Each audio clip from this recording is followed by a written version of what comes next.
അതീവ പ്രാധാന്യമുള്ള ഒരു ക്യാമ്പയിനാണ് സംസ്ഥാന വനിതാ കമ്മീഷൻ തുടക്കം കുറിക്കുന്നത്.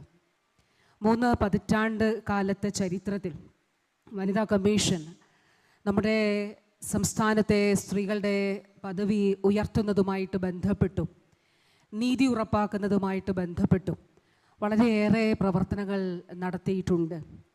ഈ കാലഘട്ടത്തിൽ പ്രത്യേകിച്ചും നമുക്ക് കാണാൻ കഴിയും, പ്രത്യേകിച്ചും വളരെ അടുത്ത് നിന്ന് ഈ പ്രവർത്തനങ്ങൾ കാണുന്ന ഒരു വ്യക്തി എന്നുള്ള നിലയിൽ കൂടി ഇപ്പോൾ വകുപ്പിൻ്റെ ഭാഗമാണ് ഈ 4.25 വർഷം. അതിനു മുൻപുള്ള 5 വർഷവും വനിതാ കമ്മീഷൻ്റെ പ്രവർത്തനങ്ങളെ തന്നെ നല്ല നിലയിൽ ഏറ്റവും സ്ത്രീകൾക്ക് പ്രയോജനപ്രദമാകുന്ന നിലയിൽ മാറിയൊരു കാലഘട്ടം, കൂടുതൽ പ്രയോജനപ്പെടുന്ന ഒരു കാലഘട്ടമാണ്.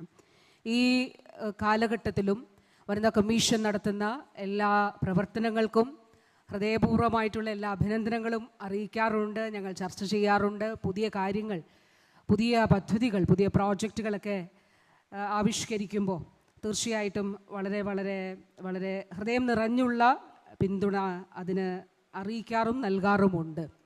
നമുക്കറിയാം, ഇന്ത്യയുടെ ഭരണഘടന ആർട്ടിക്കിൾ 15 പറയുന്നത് ജാതിയുടെയും മതത്തിൻ്റെയും വർണ്ണത്തിൻ്റെയും വർഗത്തിൻ്റെയും ലിംഗത്തിൻ്റെയും പേരിൽ ഒരാളോടും വിവേചനം പാടില്ല എന്നുള്ളതാണ്. 75 വർഷങ്ങൾ പിന്നിട്ട് 76ാമത്തെ വർഷത്തിൽ നമ്മൾ രാജ്യത്തെ സ്ത്രീ പദവി പൊതുവിൽ പരിശോധിക്കുമ്പോൾ തൊഴിലിടങ്ങളിലെ സ്ത്രീ പ്രാതിനിധ്യം, ഇപ്പോൾ കേരളത്തിൻ്റെ കാര്യം നമ്മൾ എടുക്കുമ്പോൾ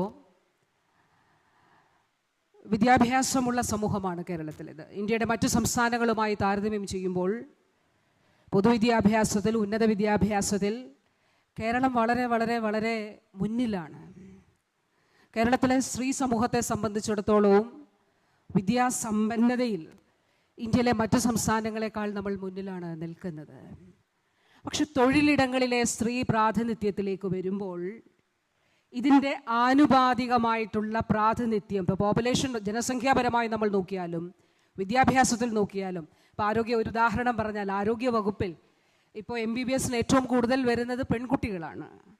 പണ്ട് ആൺകുട്ടികളുടെ ഹോസ്റ്റലുകളാണ് ഉണ്ടായിരുന്നത് എങ്കിൽ ഇന്ന് പെൺകുട്ടികൾക്കാണ് കൂടുതൽ ഹോസ്റ്റൽ ഫെസിലിറ്റീസ് ആവശ്യമായിട്ട് വരുന്നത്. അത് എല്ലാ ഉന്നത വിദ്യാഭ്യാസ മേഖലയിലുമുണ്ട്.